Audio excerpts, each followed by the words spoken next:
আমরা প্রতি সপ্তাহে কয়েকটি হাদিস ইনশাআল্লাহ আলোচনা করব, কারণ এই অধ্যায়গুলোতে এক একটা অধ্যায় প্রায় 100টির উপরে হাদিস আছে। তো সুতরাং একই দার্সে এটা সম্ভব না।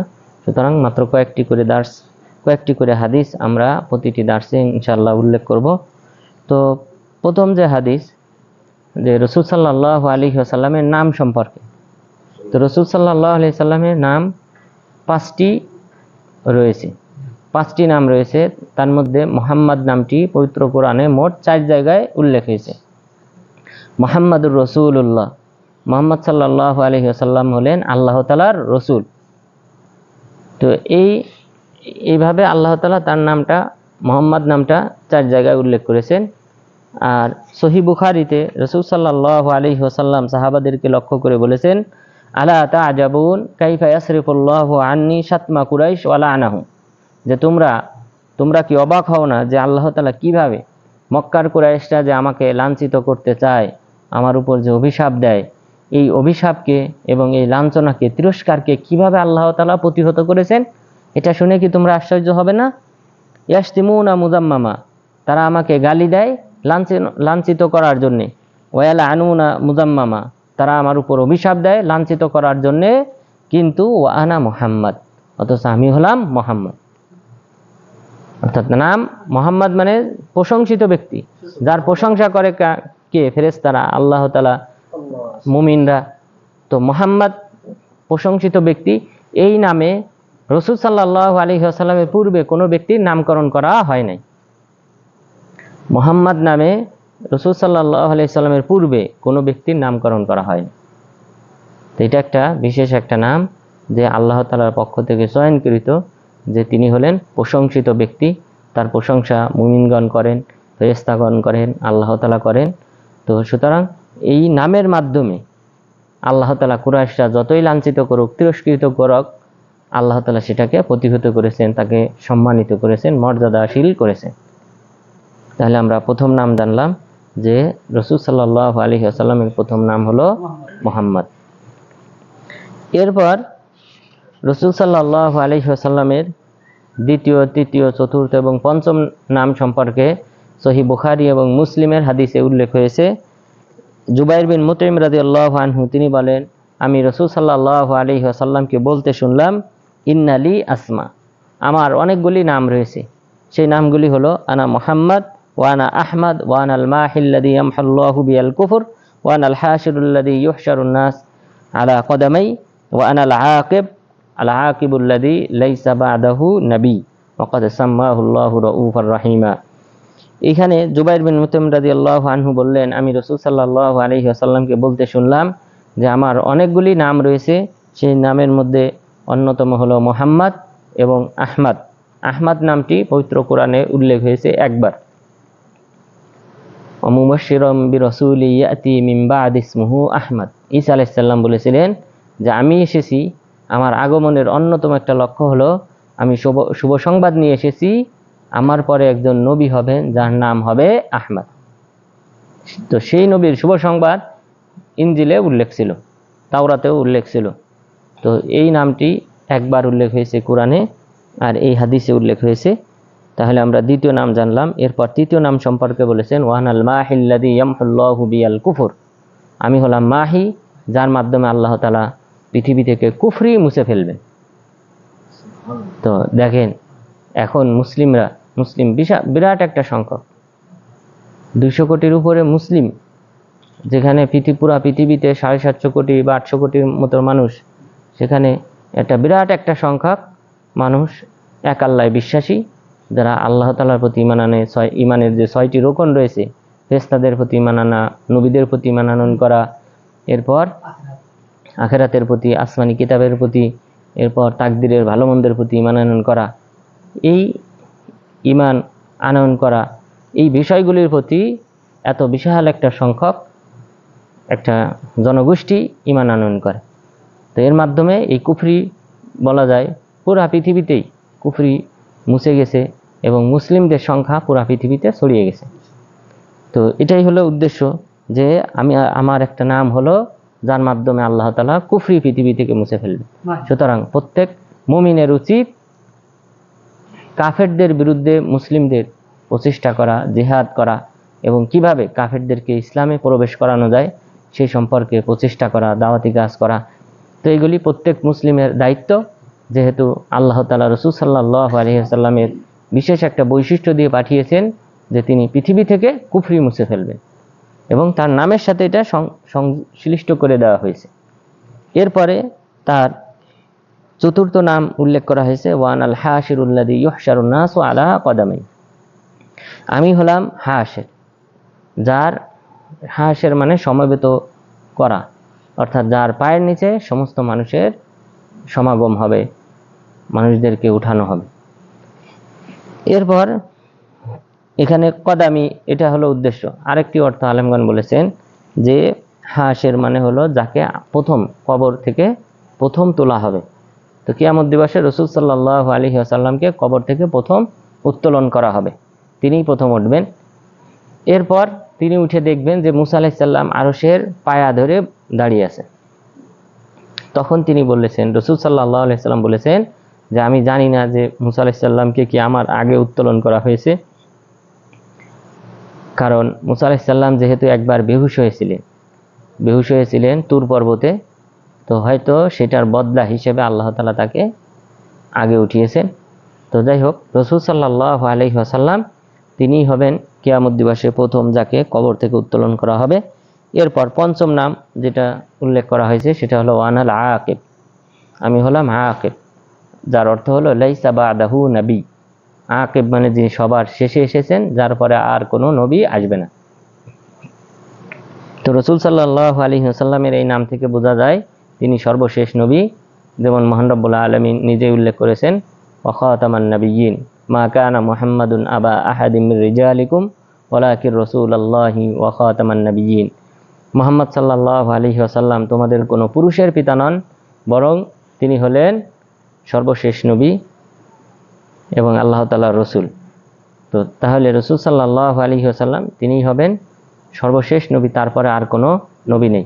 এবং তার নাম থেকেও বোঝা যায় যে তিনি হলেন আকিব, যার পরে আর কোনো নবী নেই। এই শব্দটা ভিন্নভাবে বলা হয়েছে আল মুকাফফা মানে যিনি নবীদের পদাঙ্ক অনুসরণ করে করে সর্বশেষ এসেছেন, অর্থাৎ তারপরে কোনো নবী নেই। দুইটার অর্থ একই, তাহলে আল আকিব অথবা আল মুকাফফা দুইটার অর্থ একই।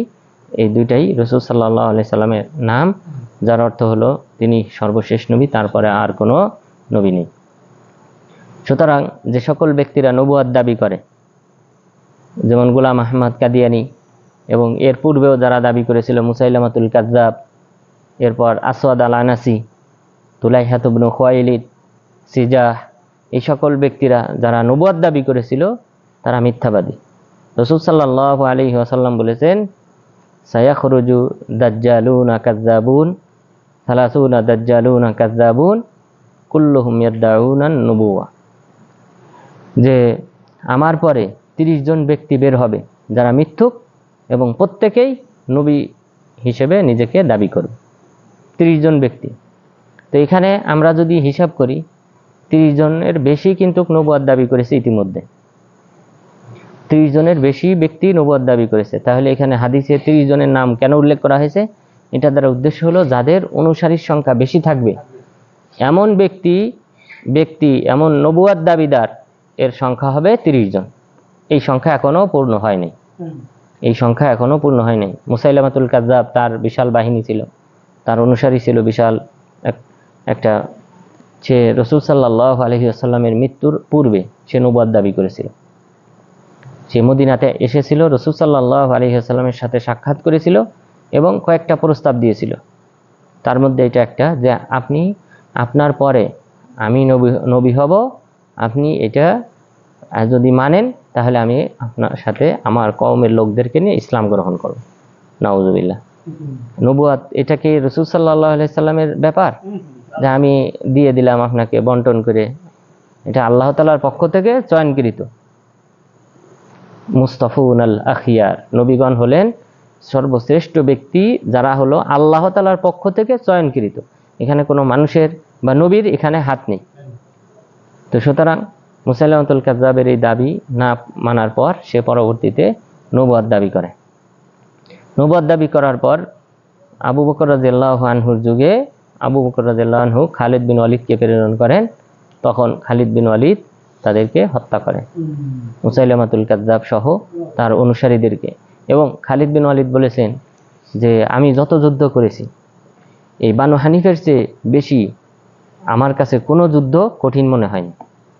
অর্থাৎ মুসাইলামাতুল কাযযাব সে তার অনুসারীদেরকে এমনভাবে তৈরি করেছিল, সে মিথ্যা দাবি করত, সবসময় বলতো আমার কাছে ওহী আসতেছে, তোমাদের বিজয় হবে, এইমাত্র আমার কাছে জিবরিল এসেছে, ইত্যাদি কথা বলে তার অনুসারীদেরকে সে প্রস্তুত করেছিল এবং তারা মরণপণ যুদ্ধ করেছিল।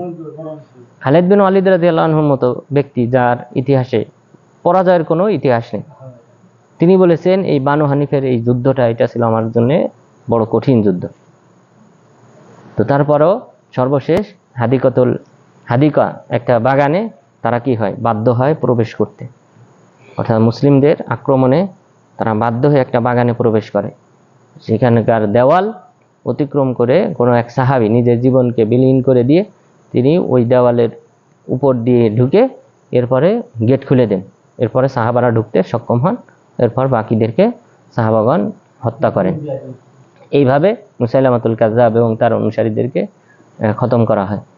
এরপর দ্বিতীয় যে ব্যক্তি আসওয়াদ আল আনাসি, এই ব্যক্তিও নবুয়ত দাবি করেছিল। এই ব্যক্তিকেও পরবর্তীতে হত্যা করা হয়েছিল। এরপর তুলাইহাত ইবনু খুয়াইলিদ, এই ব্যক্তিও নবুয়ত দাবি করেছিল, কিন্তু এই ব্যক্তি আবু বকর রাদিয়াল্লাহু আনহুর যুগে এসে ইসলাম গ্রহণ করেছিল পুনরায়, অর্থাৎ আগেও ইসলাম গ্রহণ করেছিল, মুরতাদ হয়ে গেছিল, মুরতাদ হয়ে নবুয়ত দাবি করেছিল। নবুয়ত দাবি করার পর আবু বকর রাদিয়াল্লাহু আনহুর যুগে পুনরায় আবার ইসলামে ফিরে আসে এবং তিনি পরবর্তীতে ইসলামের উপরই অটল ছিলেন এবং শহীদ হন। যে পারস্যের বিরুদ্ধে যে যুদ্ধ হয়েছিল সাদ বিন আবি ওয়াক্কাস রাদিয়াল্লাহু আনহুর নেতৃত্বে, সেই যুদ্ধে তিনি শহীদ হন।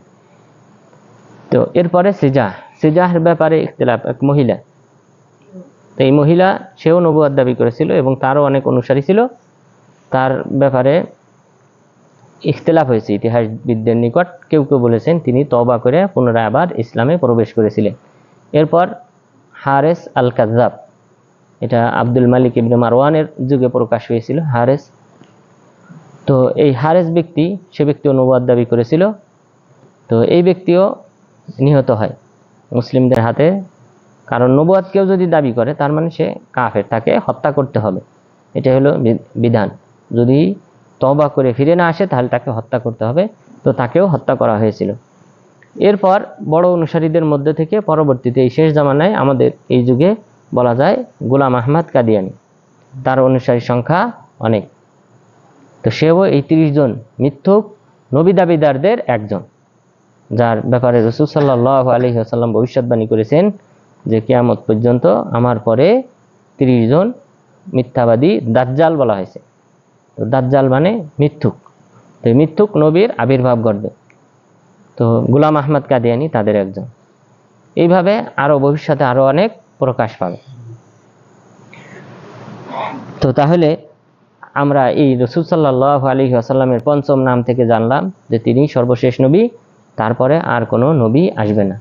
আর রাসূল সাল্লাল্লাহু আলাইহি ওয়াসাল্লাম যে সর্বশেষ নবী, তার কাঁধে, বাম কাঁধে এখানে একটা কবুতরের ডিমের মতো অতিরিক্ত একটা মাংসপিণ্ড ছিল।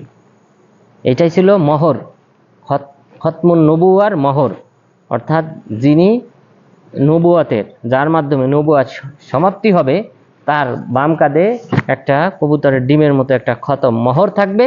এটা পূর্ববর্তী আসমানি কিতাবে ভবিষ্যৎবাণী করা ছিল। এই কারণে মদিনাতে যে সকল ইহুদিরা বসবাস করত, তারা রাসূল সাল্লাল্লাহু আলাইহি ওয়াসাল্লামের এই মোহর দেখে তারা নিশ্চিত হয়েছিল যে ইনি হলেন সর্বশেষ নবী। তো সুতরাং এই মোহর বিশিষ্ট নবী তিনি মুহাম্মদ সাল্লাল্লাহু আলাইহি ওয়াসাল্লাম, আর তার একটা নাম হলো আল আকিব অথবা মুকাফফা, যার অর্থ হলো সর্বশেষ নবী, তারপরে আর কোনো নবী আসবে না। তো রাসূল সাল্লাল্লাহু আলাইহি ওয়াসাল্লামের মাধ্যমে নবুয়তের সমাপ্তি হয়েছে। তাহলে আমরা রাসূল সাল্লাল্লাহু আলাইহি ওয়াসাল্লামের যে 5টি নাম রয়েছে সেই 5টি নামের আমরা দলিল জানলাম। এরপর রাসূল সাল্লাল্লাহু আলাইহি ওয়াসাল্লামের উপনাম কুনিয়াত। কুনিয়াত বলা হয় যে নিজের ছেলে, মেয়ে অথবা বাপ দাদা কোনো ব্যক্তির দিকে নিসবত করে যে নাম রাখা হয় সেটাকে বলা হয় কুনিয়াত, উপনাম। তো ওই উপনাম ছিল আবুল কাসেম। রাসূল সাল্লাল্লাহু আলাইহি ওয়াসাল্লামের ছেলে কাসেমের দিকে নিসবত করে তার নাম ছিল আবুল কাসেম, কাসেমের পিতা। তো রাসূল সাল্লাল্লাহু আলাইহি ওয়াসাল্লামের ছেলের সংখ্যা কতজন? 3 জন। কে কে? আব্দুল্লাহ আত-তাহির, আব্দুল্লাহ আত-তাহির, এরপরে আল কাসেম, 3 নম্বর হলো ইব্রাহিম। ইব্রাহিম সবার ছোট ছিলেন এবং তিনি সবচেয়ে বেশি বয়স পেয়েছিলেন কত মাস? 18 মাস। তার মানে দুধ পান করার যে 2 বছর এটাও পূর্ণ হয় নাই। এই কারণে রাসূল সাল্লাল্লাহু আলাইহি ওয়াসাল্লাম বলেছেন তাকে জান্নাতে দুগ্ধ পান করানো হয়। দাত্রীমা রয়েছে জান্নাতে যিনি তাকে দুধ পান করান।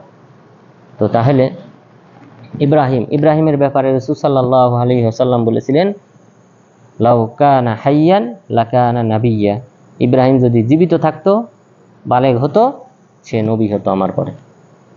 তো যেহেতু রাসূল সাল্লাল্লাহু আলাইহি ওয়াসাল্লামের মাধ্যমে নবুয়ত শেষ করা হয়েছে, সুতরাং আগের আয়াতে আল্লাহ তাআলা যে আয়াতটা আমরা বললাম, মা কানা মুহাম্মাদুন আবা আহাদিম মির রিজালিকুম, মুহাম্মদ সাল্লাল্লাহু আলাইহি ওয়াসাল্লাম তোমাদের কোনো পুরুষের পিতা নন। এখানে পুরুষ বলতে প্রাপ্তবয়স্ক পুরুষ, অর্থাৎ পুরুষ বলা হয়। রিজাল শব্দ ব্যবহার করা হয় সাধারণত বালেগ হওয়ার পর। এর আগে আপনারা জানেন সবি বলা হয়, শিশু বলা হয়। তো ইব্রাহিম তিনি যেহেতু পূর্ণ বয়স পান নাই, এই কারণে রাসূল সাল্লাল্লাহু আলাইহি ওয়াসাল্লামকে বলা হয়েছে তিনি কোনো পুরুষের পিতা নন, অর্থাৎ প্রাপ্তবয়স্ক কোনো পুরুষের পিতা নন। তার মানে তার যে সন্তান হবে, ছেলে হবে, তারা সবাই অল্প বয়সেই মারা যাবে। কারণ নিয়ম হলো সাধারণত নবীর ছেলে নবী হয়, কিন্তু যেহেতু তিনি সর্বশেষ নবী, এই কারণে তার ছেলেরাও অল্প বয়সে। সবচেয়ে বেশি বয়স যিনি পেয়েছেন তিনি 18 মাস বেশি বয়স পেয়েছে, অর্থাৎ মাত্র 18 মাস, 2 বছরও পূর্ণ হয়নি। বাকিরা এর আগে মারা গেছিল। তো তাহলে রাসূল সাল্লাল্লাহু আলাইহি ওয়াসাল্লাম তিনি হলেন সর্বশেষ নবী। আর তার যে উপনাম ছিল আবুল কাসেম, এ ব্যাপারে আনাস রাদিয়াল্লাহু আনহু তিনি বলেন, সহিহ বুখারী এবং মুসলিমের হাদিস, নাদা রজুলান বিল বাকি ইয়া আবুল কাসেম, এই বাকি কবরস্থানে এখানে একজন ব্যক্তি আরেকজন ব্যক্তিকে ডাক দিল, হে আবুল কাসেম, এই নাম ধরে ডাক দিল। এটা হলো উপনাম, কুনিয়াত ধরে ডাক দিল। ডাক দেওয়ার পর ফালতাফাতা ইলাইহি রাসূলুল্লাহ সাল্লাল্লাহু আলাইহি ওয়াসাল্লাম, রাসূল সাল্লাল্লাহু আলাইহি ওয়াসাল্লাম ওই ব্যক্তির দিকে তাকালেন। তাকানোর পর ফাকালা ইয়া রাসূলুল্লাহ ইন্নী লাম আইনকা ইন্নামা দাউতু ফুলানা, হে আল্লাহ রাসূল, আমি আপনাকে উদ্দেশ্য নিই নাই, বরং আমার উদ্দেশ্য ছিল অমুক ব্যক্তি, অর্থাৎ অমুক ব্যক্তি আরেকজন সাহাবী যার কুনিয়াত উপনাম হলো আবুল কাসেম। তখন তিনি বললেন, তাসাম্মাউ বি ইসমি ওয়ালা তাকান্নাউ বিকুনিয়াতি, তোমরা আমার নামে নামকরণ করো, কিন্তু আমার কুনিয়াত দিয়ে কাউকে নামকরণ করো না। অর্থাৎ আমার যে কুনিয়াত আবুল কাসেম, তোমাদের মধ্য থেকে কারোর নাম আবুল কাসেম পরবর্তীতে রাখবা না, কিন্তু আমার নামে নামকরণ করতে পারো। মুহাম্মদ এই নামে তোমরা তোমাদের সন্তানদেরকে নামকরণ করতে পারো, কিন্তু কুনিয়াত হিসেবে আবুল কাসেম কোনো ব্যক্তি নাম রাখবেন। এটা রাসূল সাল্লাল্লাহু আলাইহি ওয়াসাল্লামের একটা নিষেধাজ্ঞা। কারণ সাধারণত আরবরা পছন্দ করে কুনিয়াতি যে নাম আছে, এই উপনামে ডাকাকে পছন্দ করে। সৌদিয়ানরা বর্তমানেও তারা সাধারণত তাদের যে সন্তানের দিকে নিসবত করে, বিশেষ করে বড় সন্তানের দিকে নিসবত করে ডাকাটা তারা এখনও পছন্দ করে। আবু আব্দুল আজিজ, আবু আবদুল্লাহ, অর্থাৎ তার সন্তান, সেই সন্তানের বাবা, এইভাবে আমাদের দেশেও ব্যবহার হয়। আমেনার বাপ, তারপর আবদুল্লাহর বাপ, এইভাবে মানুষ এখনও কি করে, সম্বোধন করে। কারণ নামটা অনেক সময় ডাকে না কেউ, বিশেষ করে ছোট যারা, তারা তো বড়দের নাম নেয় না। আমাদের দেশেও সমবয়সী যারা, তারা হয়তো কেউ কাউকে নাম ধরে ডাকে, কিন্তু সাধারণত আমাদের দেশেও কিন্তু মানুষ এখনো আমেনার বাপ, আবদুল্লাহর বাপ, এইভাবে কুনিয়ত, এটা হলো কুনিয়ত, উপনাম। তো এই নামে ডাকা হয়। তো রাসূল সাল্লাল্লাহু আলাইহি ওয়াসাল্লাম তিনি বললেন, তোমরা আমার এই কুনিয়ত নাম, উপনামে তোমরা কাউকে নামকরণ করবে না। তাহলে এই নিষেধাজ্ঞা বহাল ছিল রাসূল সাল্লাল্লাহু আলাইহি ওয়াসাল্লামের জীবদ্দশায়। তিনি যতদিন জীবিত ছিলেন ততদিন এই নিষেধাজ্ঞা বহাল ছিল। কিন্তু এখন যেহেতু তিনি মারা গেছেন, এখন রাখা যাবে। কারো সন্তানের নাম যদি কাসেম হয় তাহলে তাকে আবুল কাসেম, কাসেমের বাবা বলে ডাকা যাবে। যেহেতু তখন রাসূল সাল্লাল্লাহু আলাইহি ওয়াসাল্লামের জীবদ্দশাতে এই সমস্যাটা হতো যে আবুল কাসেম বলে ডাক দিলে রাসূল সাল্লাল্লাহু আলাইহি ওয়াসাল্লাম ফিরতেন, অথবা যে ব্যক্তির নামকরণ করা হতো সেই ব্যক্তিও তাকাতো। এই কারণে জীবদ্দশাতে এটা নিষেধ ছিল, কিন্তু পরবর্তীতে এখন এটা জায়েজ। তাহলে এই হাদিস থেকে আমরা রাসূল সাল্লাল্লাহু আলাইহি ওয়াসাল্লামের কুনিয়াত নাম জানতে পারলাম, এবং রাসূল সাল্লাল্লাহু আলাইহি ওয়াসাল্লামের বংশ কী ছিল এই বংশ সম্পর্কে তিনি বলেছেন যে ইন্নাল্লাহ আস্তাফা কিনানাতা মিন ওয়ালাদি ইসমাঈল ওয়াস্তাফা কুরাইশাম মিন কিনানা। আল্লাহ তাআলা ইসমাঈল আলাইহিস সালামের সন্তানদের মধ্য থেকে কিনানা গোত্রকে চয়ন করেছেন, আর কিনানা গোত্র থেকে উপগোত্র কুরাইশ গোত্রকে আল্লাহ তাআলা চয়ন করেছেন। ওয়াস্তাফা মিন কুরাইশ বানি হাশিম, এবং কুরাইশ গোত্র থেকে আল্লাহ তাআলা শাখা গোত্র বানু হাশিমকে চয়ন করেছেন। ওয়াস্তাফানি মিন বানি হাশিম, আর আমাকে আল্লাহ তাআলা চয়ন করেছেন বানু হাশিম থেকে। তাহলে রাসূল সাল্লাল্লাহু আলাইহি ওয়াসাল্লাম কুরাইশ বংশের, এবং কুরাইশ বংশের মধ্যে বানু হাশিমের সন্তান, অর্থাৎ বানু হাশিমের ছেলে হলো আব্দুল মুত্তালিব। আর আব্দুল মুত্তালিব হলেন রাসূল সাল্লাল্লাহু আলাইহি ওয়াসাল্লামের দাদার নাম। আব্দুল মুত্তালিবের 10 ছেলে ছিল, 10 ছেলের মধ্যে ছোট ছেলে হলো আব্দুল্লাহ। সেই আব্দুল্লাহর ছেলে হলেন রাসূল সাল্লাল্লাহু আলাইহি ওয়াসাল্লাম। তাহলে আমরা রাসূল সাল্লাল্লাহু আলাইহি ওয়াসাল্লামের বংশের নাম জানলাম, যে বড় বংশ যেটা সেটা হলো কুরাইশ, আর কুরাইশ থেকে ছোট বংশ যেটা সেটা হলো বানু হাশিম। আর বানু হাশিমের জন্য যাকাত খাওয়া কি জায়েজ না নাজায়েজ? নাজায়েজ। আপনারা পড়েছেন বানু হাশিমের জন্য যাকাত খাওয়া হারাম। এরপর আরেকটা গোত্র আছে কে? বানু মুত্তালিব, বানুল মুত্তালিব, বানু হাশিম, এদের জন্য যাকাত খাওয়া হারাম। অর্থাৎ রাসূল সাল্লাল্লাহু আলাইহি সাল্লামের বংশের জন্য যাকাত খাওয়া হারাম। তাদের যদি কোনো সাহায্য সহযোগিতা লাগে সেটা বাইতুল মাল থেকে, মুসলিমদের রাষ্ট্রীয় কোষাগার থেকে কি করা হবে? বহন করা হবে। তারা কিন্তু কোনো যাকাতের মাল বক্ষণ করবে না। তাহলে আজকের এই হাদিসে, এই কয়েকটি হাদিস থেকে আমরা রাসূল সাল্লাল্লাহু আলাইহি ওয়াসাল্লামের বংশের নাম জানলাম, এবং তার যে কুনিয়াত উপনাম ছিল আবুল কাসেম সেটা জানলাম, এবং সেই সাথে তার যে ব্যক্তিগত 5টি নাম ছিল সেই 5টি নাম আমরা জানলাম: মুহাম্মদ, আহমদ, তারপর মাহি, হাশের, আকিব অথবা মুকাফফা। তাহলে এই 5টি নাম জানলাম। এরপর ইনশাআল্লাহ পরবর্তীতে রাসূল সাল্লাল্লাহু আলাইহি সাল্লামের আকৃতি গঠন কেমন ছিল এই বিষয়ে ইনশাআল্লাহ আগামী সপ্তাহে আমরা আলোচনা করব। তো আল্লাহ তাআলা যেন আমাদেরকে এই সহিহ হাদিসগুলি জানার মাধ্যমে এবং এই সহিহ হাদিসগুলি আমল করার মাধ্যমে আমাদের ইহকালীন এবং পরকালীন সফলতা অর্জন করার তৌফিক দান করেন। আমিন। আকুলু কওলি হাদা আস্তাগফিরুল্লাহ লি ওয়া লাকুম ওয়া লিসাইরিল মুসলিমিন।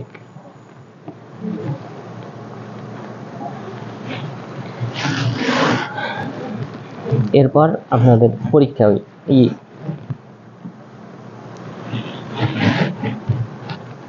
ফিক পড়েছেন? ফিকগুলা